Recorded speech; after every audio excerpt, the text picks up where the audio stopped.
बिल्कुल बात आप सही कह रहे हैं, लेकिन Rajshree Reddy ma'am, advocate on record supreme court of India से इस वक्त हमारे साथ है। राजश्री मैम, इसी मामले ने किस तरीके से पूरे लीगल सिस्टम को भी सवालों में खड़ा कर दिया, और ये सवाल इसलिए कर रही हूं क्योंकि यहां मिसयूज हो रहा है उसी कानून का। जी, मैं सबसे पहले आपको धन्यवाद देना चाहती हूँ कि आपने ये रखा है कि संज्ञान में लाने के लिए दर्शकों के लिए महिलाओं से पुरुषों की बात।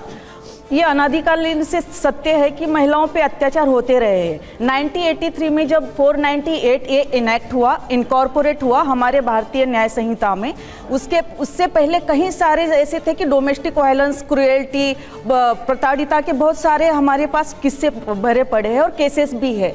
ये दुर्भाग्यपूर्ण घटना है कि ये एक अमित जी ने आके ये हमारे सबकी आंखें खोल दी है। लेकिन इससे पहले जब ये लेजिस्लेचर ने ये सेक्शन लाया गया है, ये it is a weapon of protection of woman right और मैरिड वुमेन राइट। ये बात तो सच है कि इसका मिसयूज हो रहा है, लेकिन इसका मतलब ये नहीं कि ये ओवर रिएक्टिंग और एक percent misuse of that section can not be said that the all system has been destroyed और being demolished in the law.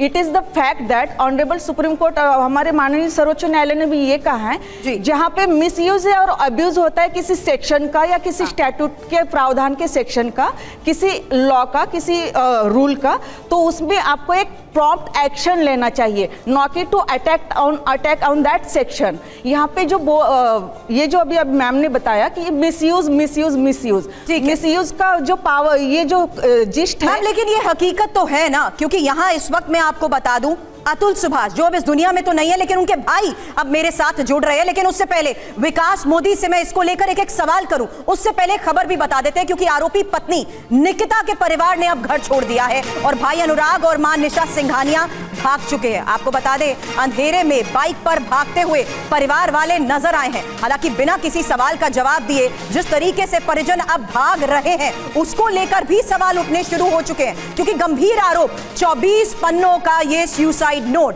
गंभीर आरोप भी लगाता है। लेकिन इस बीच ये दो तस्वीरें आपके सामने, अतुल की मौत के बाद उनकी पत्नी निकिता सामने नहीं आई हैं। कल मीडिया के लोग जब अतुल की पत्नी के घर पर पहुंचे तो उनके परिवार के लोग बहुत नाराज हो गए। उसकी वो तस्वीर भी आपके सामने है। उन्होंने बात करने से ही मना कर दिया, कहा कि अगर वो जबरदस्ती वीडियो बनाएंगे तो उनके खिलाफ कानूनी कार्रवाई करेंगे।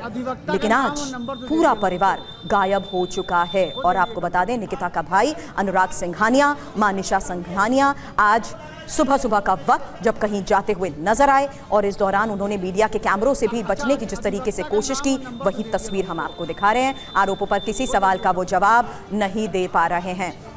अब मृतक अतुल सुभाष पर जिस तरीके से केसेस दर्ज हुए हैं, आपको बता दूं, इस वक्त अतुल सुभाष के भाई हमें ज्वाइन कर चुके हैं। और विकास, सवाल यही कि आखिर अब ये क्यों भाग रहे हैं?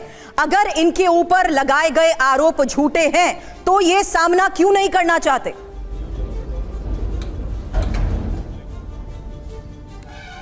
मैडम, जैसे मेरे भाई ने उस सुसाइडल वीडियो में जो उसने बताया है कि हमारे सिस्टम के ऊपर सवाल उठाए हैं, और ऐसा लगता है कि जैसे एक देश में एक कानून में जेंडर वाइज जो है वो स्पेसिफिकेशन कर दिया गया है।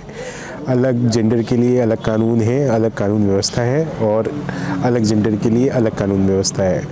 अगर मैं आपको कुछ दिन पहले की स्टोरी बताऊं, जिसमें एक एयर होस्टेस ने सुसाइड किया था, तो उसने कोई सुसाइडल नोट भी नहीं छोड़ा था, उसने कोई वीडियो भी नहीं बनाई थी। 24 आवर्स के अंदर में उसके जो बॉयफ्रेंड था उसको अरेस्ट कर लिया गया था। मैं आपके सामने उसकी तस्वीर भी दिखाना चाहता हूँ। जी विकास, हम बाकी और ऐसे और उसी के अगेंस्ट में एक और पर्सन जिसने सुसाइड किया था, उसने सुसाइडल वीडियो भी बनाए थे उसने, और 3 पेज का एक नोट भी बनाया था विद एविडेंस था कि जिसमें एक्स फियांसे ने हरास किया था, एक्सटॉर्ट किया था।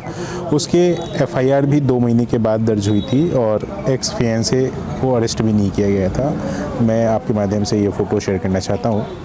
जी तो अभी जो मेरे भाई के मैंने वो बनाए हैं, वो एफआईआर दर्ज किए हैं, उसमें भी अरेस्ट जो है वो नहीं हुआ है। तो बिल्कुल। ये कानून की लचर प्रक्रिया नहीं है, तो क्या है, भागने का मौका दिया गया है उनको या नहीं दिया गया है, ये तो सिस्टम को समझने की बात है। सिस्टम पे क्वेश्चंस सर, मेरे आपके भाई दावे ने भी की बात किया है, मैंने सुनी और मैं अगर आपको अभी वो बता दूं भागे कि हैं क्योंकि तो मामले आपको जिस पता तरीके से चलना अभी चाहिए। भी अंडर इन्वेस्टिगेशन होते हैं, हालांकि जो बात आप कह रहे हैं टीवी 9 उसकी पुष्टि नहीं करता, लेकिन जिस आधार पर आप ये बात कह रहे हैं वो हमने सुनी। लेकिन विकास, इस वक्त सबसे बड़ा सवाल यही है कि आखिर अतुल ने ये कदम क्यों उठाया? एक लंबी कानूनी लड़ाई और सच के साथ जब वो चलने को तैयार थे तो अपनी ही जीवन का अंत उन्होंने क्यों कर लिया?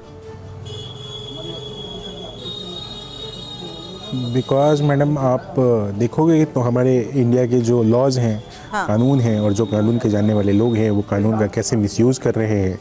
सेक्शन 1498A का जो सेक्शन है उसके अगेंस्ट में तो सुप्रीम कोर्ट ने ये बोल चुके हैं, उनके पास डेटा है कि ऐसा है कि वो 498 का सेक्शन जो है वो 98% केसेस जो है वो फॉल्स केसेस लगाए जा रहे हैं। इसके बाद भी अगर कानून में चीज़ें बदलाव नहीं हो रही हैं, कानून के जो बनाने वाले लोग हैं वो इस कानून को चेंज नहीं कर रहे हैं, तो अभी अतुल सुभाष ने जो चीज़ें किया है, आगे आने वाले टाइम में कुछ और अतुल सुभाष आपको देखने को मिलेंगे। Vikas, I am sorry for your loss, लेकिन इस तरीके के तमाम ऐसे केसेस चल रहे हैं। स्टूडियो में भी विकास मेरे साथ ऐसे लोग हैं जो 15 साल से इस कानूनी लड़ाई को लड़ते आए हैं। आप अतुल की मौत का जिम्मेदार किसे मानते हैं? मैडम, जो न्यायपालिका जिसके अंदर हम ये जाके अपने आप की गुहार लगाते हैं कि मैडम हमारा इंसाफ कर दो, हमें न्याय चाहिए, वो अगर करप्ट हों तो हम न्याय की अपेक्षा कैसे कर सकते हैं मैडम? सबसे पहला तो नाम उन्हीं का आना चाहिए। दूसरा नाम तो ऐसे आना चाहिए जिसको लालच है, मतलब जो कानून बनाए गए हैं उनके खिलाफ भी मेरे मतलब मैं ये कहना चाहता हूँ कि जो कानून बनाया गया है उन्होंने कोई ऐसा कानून हमारे लिए, एक मेन के लिए बनाया गया है क्या उन्होंने कोई कानून ऐसा बनाया है जिसमें हमें ये राइट दिया हो कि हम अपनी बात कहीं किसी फोरम में रख सकते हैं, किसी जगह कमेटी हमने कोई बनाई है जो हो जिसमें हम जाके अपनी बात कह सकते हैं, या ऐसा कोई लॉ बनाया है हमने जिसमें हम अपनी बातें जाके बता सकते हैं कि इस केस के अगेंस्ट में जो है ये फॉल्स केसेस जो है मेरे भाई के ऊपर लगाए गए हैं, हमारे ऊपर लगाए गए हैं, हमारे फादर मदर के ऊपर लगाए गए हैं। जी, प्रोवोक करने की जहाँ तक बात आती है तो उनके फैमिली वाले प्रोवोक कर रहे हैं कि तुम सुसाइड क्यों नहीं कर लेते, अब तक तो सुसाइड करने की तुम्हारी खबर आ जानी चाहिए। एग्जैक्टली। और इस बात पे अगर जज अगर हंसे, लाफ करे, तो क्या ये कैसे तर्कसंगत बातें हैं कि हम अपेक्षा करें कि हमें न्याय मिल जाएगा? विकास, मैं आपसे रिक्वेस्ट करूंगी थोड़ी देर आप हमारे साथ जरूर बने रहें, क्योंकि स्टूडियो में इस वक्त एडवोकेट्स के साथ साथ वो एक्टिविस्ट भी हमारे साथ हैं जो पुरुषों की इसी आवाज को दुनिया के सामने भी रख रहे हैं।